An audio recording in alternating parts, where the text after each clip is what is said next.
파면 사흘째 윤석열 전 대통령이 자신을 지지해온 단체인 국민변호인단에 추가 메시지를 냈습니다. 정치권에 이제 본격적인 대선 준비에 돌입한 가운데 우원식 국회의장이 오늘 개헌을 공식 제안했습니다. 네, 관련 내용 두 분과 함께 짚어보겠습니다. 차재원 부산가톨릭대학교 특임교수, 이종훈 정치평론가 나오셨습니다. 어서 오십시오. 안녕하세요. 네, 안녕하십니까. 네, 먼저 조금 전에 함께 보셨던 국민의힘 의원총회 이후에 있었던 브리핑 내용 관련해서 질문 좀 드려보겠습니다. 의원총회에서 지도부 사퇴 의견에 일단 재신임하기로 결정을 했다고 했고요. 선거관리위원회가 구성된 뒤에 일정은 좀 구체적으로 논의할 것이라 얘기가 됐는데 지도부 재신임에 대해서 우선 어떤 의견이 있으실까요? 네, 혁신은 없다. 그렇게 규정 지을 수 있겠죠. 네. 예를 들어서 이번 이제 탄핵 결정 이후에 국민의힘이 정말로 그 완전 황골탈퇴를 해서 예. 새롭게 모습을 바꿔서 이제 후보도 좀 내보내고 대선에 임할 생각이었으면 지도부 사실은 탄핵 선고 나온 날 곧바로 사퇴했어야 정상인 거고 그리고 나서 그 혁신 비대위를 구성하는 게 맞죠.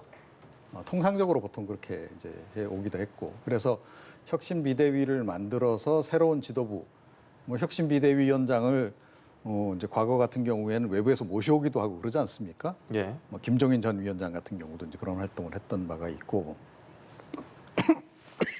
그런 죄송합니다. 경우들이 있었죠. 예.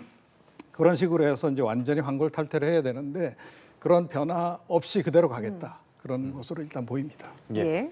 알겠습니다. 역시 뭐 같은 얘기로 답변 주시면 좋을 것 같고 또 윤석열 전 대통령과의 관계 설정 관련해서는 별다른 얘기가 없었다는 말도 나왔거든요. 말씀하신 것처럼 이번 지도부를 그대로 유임하겠다는 뜻은 나름대로 그러니까 이런 엄청난 사태를 겪고도 국민의힘이 진정한 혁신을 위한 노력과 의지가 사실 없다는 그런 비판의 연장선상에서 봤을 때는 윤 대통령과의 관계의 차별화 이 부분에 대한 의지도 사실 좀 희박한 것이 아닐까라는 생각이 듭니다. 네. 앞서 말씀하신 대로 지금 지도부의 뭐 어떻게 보면 유임이라는 것은 사실 지금 시간도 없고 대안도 없는 측면이 분명히 있죠. 그러나 조기 대선이라는 이 큰 또 이 정치적 국면을 맞이했을 때는요, 국민의힘이 새로운 자세와 새로운 각오로 국민들에게 임하는 그런 모습을 보여야 되는데 그런 모습이 상당히 결여되어 있는 한 단면을 보여준 것이 아닐까라는 생각이 듭니다. 예, 그런 가운데 윤석열 전 대통령의 파면 이후 두 번째 메시지가 나왔는데 지지층을 향한 메시지가 나왔고 민주당에서는 파면 불복이라고 비판을 했더라고요. 상당히 뭐 일리 있는 지적이 아닐까라는 생각이 듭니다. 오늘 윤 대통령이 뭐라고 이야기했냐면 자유와 주권 수호를 위해 함께 싸워준 여러분이라고 이야기했거든요. 그런데 윤 대통령이 왜 파면당했죠? 바로 자유와 이 주권을 짓밟은 행위 때문에 사실은 그 대통령직에서 쫓겨났잖아요. 그렇다고 한다면 헌법재판소의 결론에 사실상 불복하겠다는 뜻을 분명히 한 것이고요. 그리고 또 이런 이야기를 했습니다. 늘 여러분 곁에 지키겠다고 이야기했는데요. 사실 윤 대통령이 하고 싶은 이야기는 여러분들이 나를 늘 지켜달라는 이야기를 하고 싶었던 것은 아닐까요? 제가 생각했을 때는 윤 대통령이 지금 대통령직을 파면당했지만 지금 당면한 내란죄와 관련된 재판이 있고요. 또 여러 가지 또 관련된 그 혐의들로 인해서 기타 이 형사재판에 직면할 가능성이 큰데 이런 재판에 대해서 이거 법리적으로 사법적으로 대응하기보다는 아마 자신의 지지층을 중심으로 해서 일종의 정치적인 재판으로 대응하려는 그런 속내를 내비친 것이 아닐까 하는 생각이 들고 무엇보다도 아직 관제에 머무르고 있잖아요. 사실은 지금 대통령직을 박탈당했으면 바로 떠나야 되는데 여전히 관제에 있으면서 사실 자신을 추종하는 세력들에게 정치적 메시지를 내고 어제 같은 경우는 나경원 의원을 만난다든지 또 뭐 국민의힘 지도부를 만나서 계속적인 정치적 메시지를 낸다는 것은 향후 펼쳐질 조기 대선 국면에서도 자신의 영향력을 계속적으로 지켜나가고 더 키워나가겠다는 의지로 보이기 때문에 이 부분에 대해서 국민의힘이 상당한 나름대로의 뭐랄까요 좀 결단이 필요한 대목이 아닐까라는 생각이 듭니다. 예, 윤 전 대통령의 오늘 메시지에 어떤 의미가 담겨 있겠습니까? 네, 그러니까 청년을 굉장히 강조했더라고요.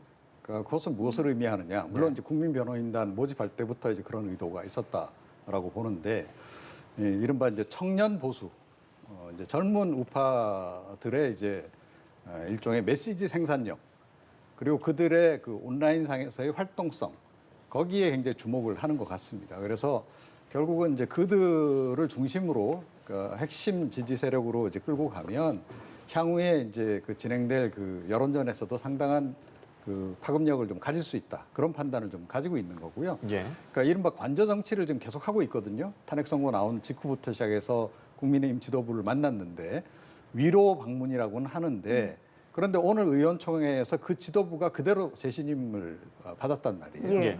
그건 뒤집어서 이야기하면 여전히 윤석열 대통령의 당에 대한 장악력이 유지되고 있다는 걸 의미하고 유지되는 것뿐만 아니라 향후에도 계속 영향력을 이제 발휘할 수 있다는 것을 지금 상징을 한다라고 저는 생각을 합니다.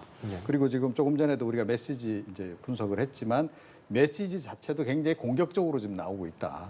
그거로 봐서는 향후에 국민의힘 대선 경선 과정에서도 상당한 영향력을 행사하려 될 가능성이 높지 않나 이렇게 생각을 합니다. 아직까지도 영향을 끼치고 있는 국민의힘 이야기를 좀 말씀해 주셨습니다. 정치권은 이제 대통령 탄핵이 결정되고 나서 본격적인 대선 국면으로 전환을 했습니다. 오늘 이제 우원식 국회의장이 저희도 앞서 보도를 해드렸는데요. 개헌의 필요성을 호소를 하면서 대선에서 개헌 관련 동시투표를 하자라고 제안을 했습니다. 이 같은 배경에 대해서는 좀 어떻게 보셨는지 두 분께 듣겠습니다. 교수님. 일단 뭐 원식 의장의 입장에서는 이번에 그러니까 대통령의 비상계엄 그리고 또 이런 그 내란 행위로 인해서 국가적인 혼란이 컸잖아요. 대통령 한 명의 독단적인 결단 때문에 헌정이 상당히 혼란과 지금 큰 국가적인 혼선으로 빚어졌다는 부분에 대해서는 이렇다고 한다면 제왕적 대통령 권력에 대한 이 예. 새로운 검토의 단계가 됐다. 이런 부분들에서 국민의 공감대가 모아졌다고 생각을 할 것 같습니다. 그렇기 예. 때문에 이 지금 승자 독식의 제왕적 대통령을 어떤 식으로 손을 봐야 된다는 필요성이 분명히 있는 것이고요. 그리고 또 하나는 시기의 적합성이 있는 것이죠. 사실 이 조기 대선 국면으로 접어들긴 합니다만 사실 그 새로운 또 정권이 탄생되고 난 뒤에는 임기 초반에는 개헌 문제를 끄집어냈을 경우에는 말 그대로 전국의 블랙홀이 된다. 네. 그리고 또 임기 말에 할 경우에는 사실 레임덕 때문에 안 된다고 한다면 그럼 대통령 선거 전에 한번 해보자는 이야기일 수 있는 것이고 또 하나는 이 개헌의 방향성에 대해서는 어느 정도 공감대가 모아진 측면이 있다고 아마 판단을 한 것 같아요. 예를 들면 지금 5년 단임 대통령이 사실 무책임한 정치를 하는 측면이 분명히 있기 때문에 4년 중임제라는 부분에 대해서는 여야의 어느 정도의 합의가 만들어졌기 때문에 이런 상황에서 이 개헌을 하는 것이 맞는 것이 아닐까라는 것이 우원식 의장의 생각이지만 네. 사실 그 당위적인 측면에서는 뭐 충분히 그러니까 납득이 되는 측면이 있습니다만 과연 현실적으로 이것이 가능한 부분인가에 대해서는 저는 약간 고개가 갸우거려집니다. 예. 자, 이 조금 전에 국민의힘 의원총회 후에 이제 내용 중에서 개헌 관련 논의는 오늘 없었고 일단 당의 개헌에 대한 기본적 입장은 변함이 없다 이런 이야기가 나오기도 했는데요. 사실 이 시간으로 봤을 때 시간이 남아있는 시간이 많지 않기 때문에 늦어도 5월 첫 주까지는 정치권의 합의가 필요하단 말이죠. 네. 실질적인 가능성에 대해서 평론가께서 어떻게 보시는지요? 그러니까 사실은 이번 이제 비상계엄 있고 그다음에 탄핵 국면에서 개헌 얘기를 가장 먼저 꺼낸 쪽이 국민의힘 쪽이었었죠. 그렇죠. 네. 그래서 국민의힘에서 개헌하자고 했고 거기에 이제 민주당의 비명계들도 호응을 좀 했어요. 그래서 비명계들도 이 개헌 논의 시작하자라고 이제 이야기를 했는데 뭐 아시다시피 이제 이재명 대표와 친명계가 여기에 대해서 계속 반응을 안 보였습니다.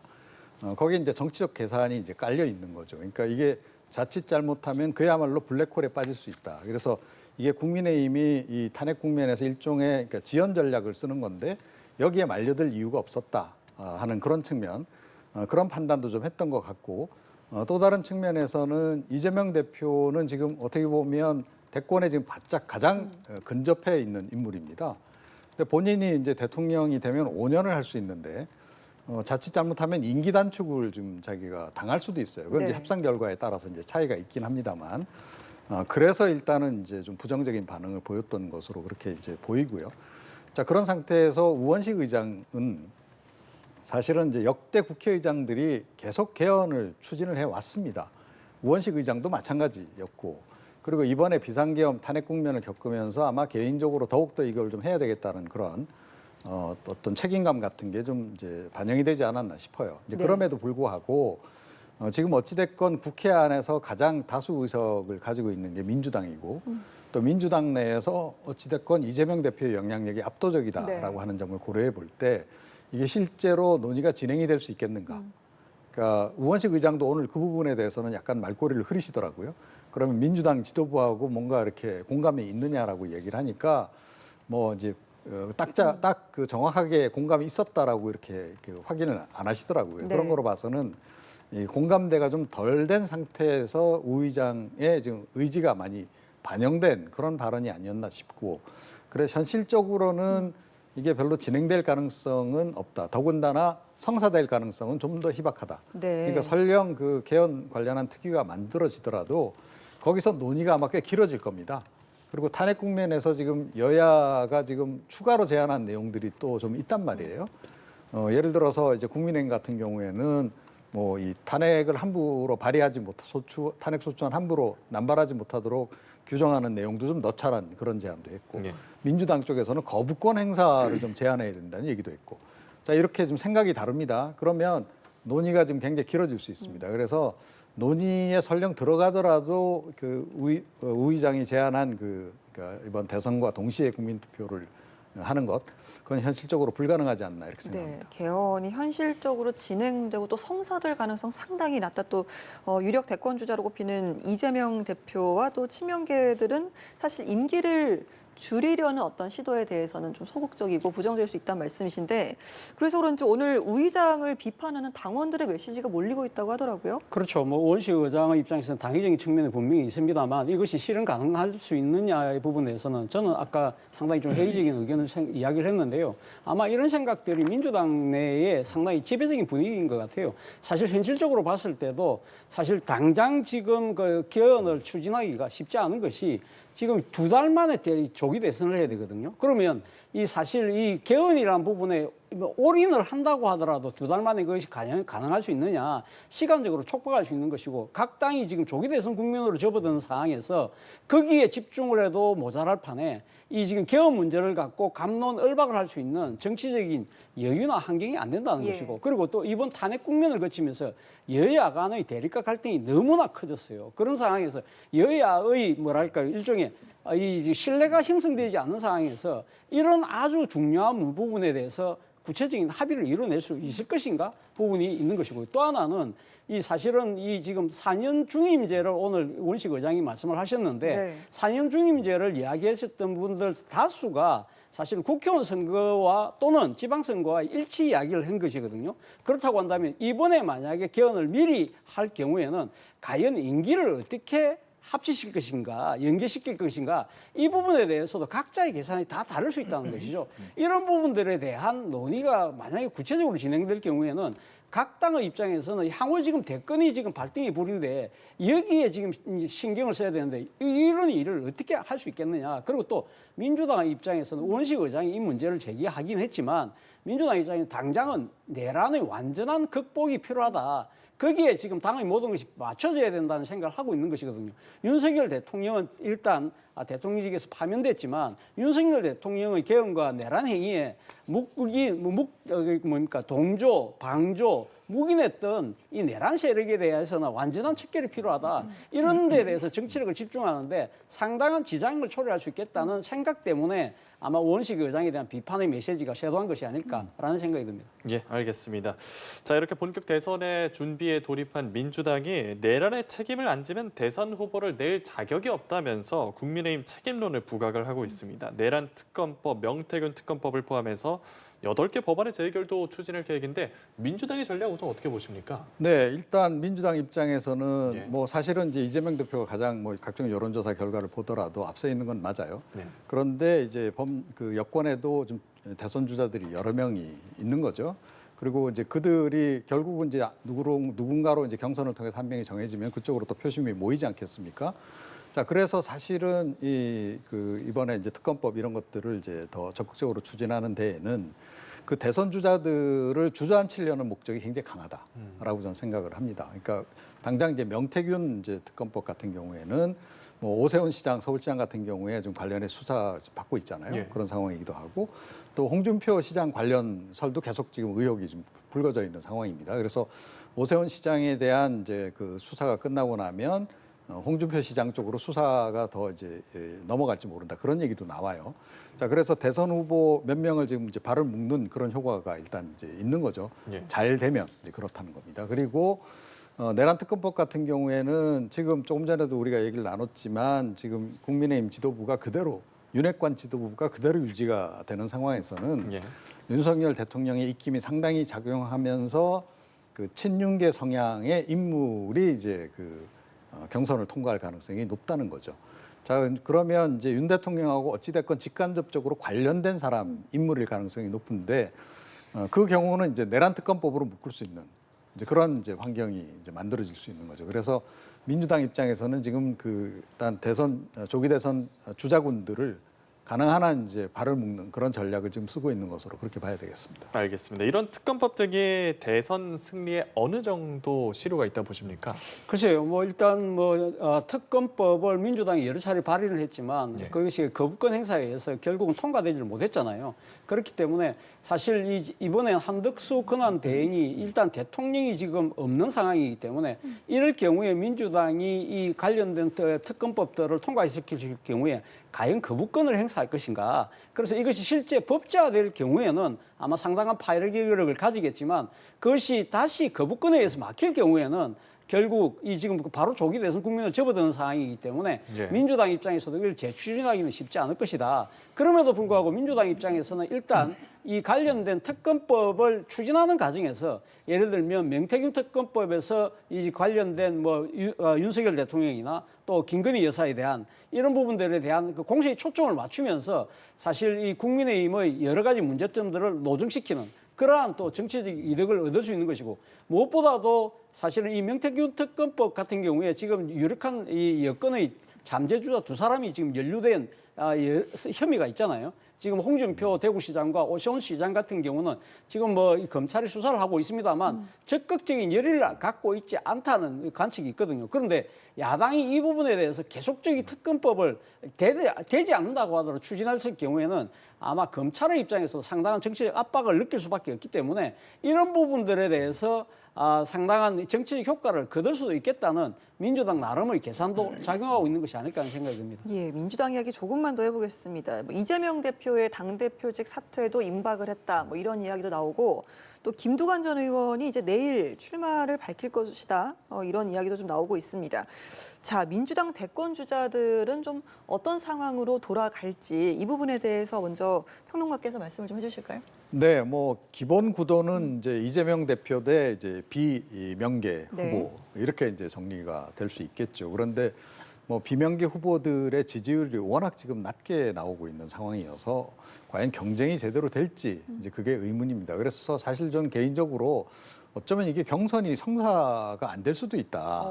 그러니까 결국은 경선 없이, 그냥 네. 추대하는 식으로 그냥 그렇게 될 가능성이 높지 않나 이렇게 좀 보기도 했었는데 그래도 김두관 이제 전 의원이 지금 어찌됐건 출마 선언을 하겠다라고 하니까 더 두고 보긴 해야 되겠어요. 근데 나머지 그럼 후보들이 더 나올 것인지 그건 역시 좀 의문입니다. 예. 그러니까 지지율 격차가 몇 퍼센트, 예를 들어 5%, 10% 이런 정도 벌어지는 정도는 모르겠는데 지금 이재명 대표를 제외한 나머지 그 후보군들 같은 경우에는 한국갤럽 여론조사 기준으로 이야기를 하면 1%도 안 나온단 말이에요. 그러니까 그런 정도라 그러면 너무 압도적인 그런 격차라서 예. 추가로 과연 누가 더 출마 선언을 할지 전 개인적으로 조금 이제 의문을 갖고 있습니다. 예, 지지율 격차가 큰 상황이기 때문에 과연 경선 자체가 이루어질 수 있을지도 잘 모르겠다 이런 말씀을 하셨습니다. 김경수, 김동연, 김부겸 전 네. 총리까지 출마 관측이 좀 나오는 상황인데 지금 비명계를 중심으로요 야권 통합 경선을 치러야 된다 이런 주장도 나오는 걸로 알고 있습니다. 이재명 대표 측에서 이 부분에 대해서 응답을 좀 하겠습니까? 그래서 이재명 대표 입장에서는 상당히 좀 고민이 될 현안이긴 합니다만 제가 생각했을 때는 이재명 대표 입장에서도 이걸 적극적으로 검토할 가능성이 크다는 생각이 들어요. 물론 이제 비명계에서 그런 이야기를 합니다만 애초 이 이야기를 먼저 한 곳은 조국혁신당이었거든요. 조국혁신당 입장에서는 자체 후보가 지금 뚜렷한 후보는 없습니다만 범야권을 통합할 수 있는 그런 완전 국민 경선제를 하자는 이야기잖아요. 사실 민주당 입장에서는 사실 당원 중심주의를 이야기해왔던 바이기 때문에 사실 이 지금 완전 국민 경선제는 민주당이 추구하고 했던 가치하고는 조금 달라요. 그러나 이 이재명 대표 입장에서는 본인이 민주당 후보로만 뽑히는 것이 아니라 더 나아가서는 야권 단일 후보가 될 수 있다고 한다면 아마 완전 국민 경선제를 조심스럽게 검토할 가능성이 있다. 물론 이 완전 국민 경선을 했을 경우에는 소위 말하는 역선택의 우려가 있죠. 그러나 역선택이 설사 있다고 하더라도 여러 가지 방지 장치를 만들고 그리고 워낙 이재명 대표의 지지율이 압도적이기 때문에 이재명 대표 입장에서는 완전 국민 경선제를 통하는 이러한 이 용단을 내리는 모습이 오히려 본선 경쟁력을 키워줄 수 있다는 생각을 한다고 하면 저는 전격적으로 받아들일 가능성도 조심스럽게 한번 예측을 해봅니다. 알겠습니다. 이번에 국민의힘 얘기도 좀 해보겠습니다. 앞서 말씀드린 것처럼 비상의원총회도 있었고 또 전국 대응 방안, 대선 전략 등에 관한 당내 의견 수렴에 나서는 모습 확인을 했는데 권성동 원내대표가 굳센 의지와 결기로 재무장해서 조기 대통령 선거를 치르겠다는 각오를 밝히기도 했습니다. 국민의힘 상황은 어떻게 보십니까? 네, 그러니까 국민의힘의 지금 이제 후보자가 현재 굉장히 여러 명이긴 해요. 그렇죠. 이제 숫자적으로 이제 많긴 한데 그런데 대략 이제 5%에서 10% 사이 이제 그 구간에 이제 분포를 해 있습니다. 그러니까 개별적으로 보면 지금 이재명 대표하고 격차가 너무 지금 벌어져 있는 이제 그런 그 상황이에요. 뭐 나중에 이제 경선 치러서 한 명으로 결정이 되면 이제 그게 다 이제 모아지긴 할 텐데 그런 상태에서 과연 이제 중도층을 놓고 경쟁을 해서 이겨낼 수 있겠는가? 이게 이제 관건입니다. 사실은 이제 합리적으로 이제 그 국민의힘이 선택을 한다 그러면 조금 전에 이제 제가 지적을 한 바도 있습니다만 당장 이제 지도부부터 혁신비대위로 이제 바꾸고 그리고 이제 후보자도 좀 중도 외연 확대가 가능한 그런 이제 인물이 이제 예를 들어 된다고 그러면 양 진영이 지금 똘똘 뭉친 상태에서 결국 중도를 놓고 이제 최종적으로는 경쟁을 하는 거 아니겠습니까? 중도 표심을 어느 쪽이 더 많이 가져가느냐에 따라서 이제 51대 49 구도에서 우위를 점할 수 있는 건데 지금 국민의힘이 탄핵 국면에서 상당히 극우화가 좀 돼버렸단 말이에요. 그래서 중도 지금 잡기가 더 어려워진 환경이에요. 이런 상태에서 이제 그 중도 외연 확대가 가능한 후보자를 지금 내야 하는데 환경적인 조건, 그 다음에 이제 그 범여권 내의 권력 지형을 볼 때 그게 과연 가능할까? 네. 이게 이제 의문이라는 거예요. 조금 전에 말씀드렸듯이 윤 대통령이 관저 정치를 계속하고 있고 아마 사저로 되돌아가서는 사저 정치도 계속할 겁니다. 자, 그런 상태에서 윤 대통령의 영향력으로부터 벗어나기 어려운 경선을 치르고 윤 대통령의 영향력 하에 있는 인물이 누군가 된다고 했을 때 과연 중도 외연 확대가 가능하겠습니까? 그래서 환경은 굉장히 안 좋다. 그리고 이제 당 지도부도 역시 지금 이번 같은 경우에는 제가 보건대는 그냥 재신임한 것이 잘못한 선택이 아닌가. 저는 그렇게 좀 보고 있습니다. 예. 국민의힘 중진 간담회에도 나서면서 전략 세우기에 몰두하고 있는데 어떤 전략이 좀 필요할까요? 저는 뭐 국민의힘 입장에서는 뭐 여러 명의 주자가 있기 때문에 경선 현행을 통해서 충분히 뭐 이 어려운 상황을 돌파할 수 있다고 낙관하고 있는 것처럼 보이는데요. 뭐 저는 좀 잘못 생각하고 있는 것이 아닐까라는 생각이 듭니다. 예. 사실 지난 4일 날 헌법재판소가 윤 대통령이 헌법 수호의 책무를 위반했다고 해서 파면을 했거든요. 보수의 최고의 가치가 뭡니까? 바로 헌법 수호거든요. 그렇다고 한다면 이 지금 보수 정당, 즉 국민의힘이 이 공천하고 앞장서서 당선시켰던 이 자당 출신의 대통령이 지금 파면된 상황이잖아요. 예. 그렇다고 한다면 이 말 그대로 보수의 정체성, 가치가 무너진 상황이라고 하면 여기에 대해서 보수의 정체성과 가치를 회복하기 위한 보수 혁신에 대한 뭔가 이 지금 프로그램이나 의지가 보여야 되는데 그런 것이 없다고 한다면 사실은 아무리 많은 경선 후보가 나온다고 하더라도 거기서 한 명 뽑힌 후보가 과연 본선 경쟁력을 담보할 수 있을까? 저는 제일 중요한 것은 결국 보수의 정체성과 가치를 재건하는 것이 제일 중요한 전략이 아닐까 하는 생각이 듭니다. 예. 자, 잠룡들의 움직임 이야기도 좀 넘어가 보도록 하겠습니다. 홍준표 시장 같은 경우는 SNS에 이제 아예 뭐 대선 출마 의사를 확실하게 밝혔죠. 다시 서울로 이사를 한다 이런 내용을 오늘 올리기도 했고 이준석 의원은 이제 또 윤 전 대통령 파면 이후에 첫 행보로 대구 경북 지역에 있는 칠곡으로 가서 또 거기에 있는 성묘를 하는 그런 이야기를 좀 밝히기도 했습니다. 뭐 이 밖에도 한동훈 전 대표, 오세훈 시장, 안철수 의원 다른 주자들은 좀 언제쯤 본격적인 행보에 나설 것으로 전망을 하시는지요? 그러니까 시간이 별로 없습니다. 그래서 어쩌면 이제 그 이번 주가 슈퍼 위크가 될 수도 있다 예. 이렇게 생각합니다. 그래서 아마 대선에 출마하려고 하는 분들은 대략 이제 출마 선언을 하거나 출마를 예고하거나 그런 행보를 이번 주 중에 이제 보일 것 같고요. 지금 뭐 일정이 굉장히 촉박하기 때문에 6월 3일 예를 들어서 이제 뭐 최대한 뒤로 늦춰서 그날 이제 투표를 한다고 하더라도 지금 그 후보 등록이 5월 10일이거든요. 네. 한 달 정도밖에 안 남았습니다. 그래서 그 사이에 또 경선을 치러야 되기 때문에 빨리 지금 캠프 꾸리고 열심히 지금 뛰어나가도 좀 어려울 판이다. 그런데다가 이재명 대표 같은 경우에는 사실은 통상적인 선거 일정, 대선 일정에 따라서 행보를 그동안 쭉 해왔어요. 예, 그래서 한 2, 3개월 남겨둔 그 시점이라고 전제하고 뭐 일련의 공약도 발표하고 다 네. 해왔는데 지금 이제 국민의힘 쪽의 이 대선 주자들은 이 탄핵 결정 나오는 거를 기다리느라고 그렇죠. 그전엔 조기 네. 대선 말도 못 꺼냈습니다. 분위기가 그랬기 때문에.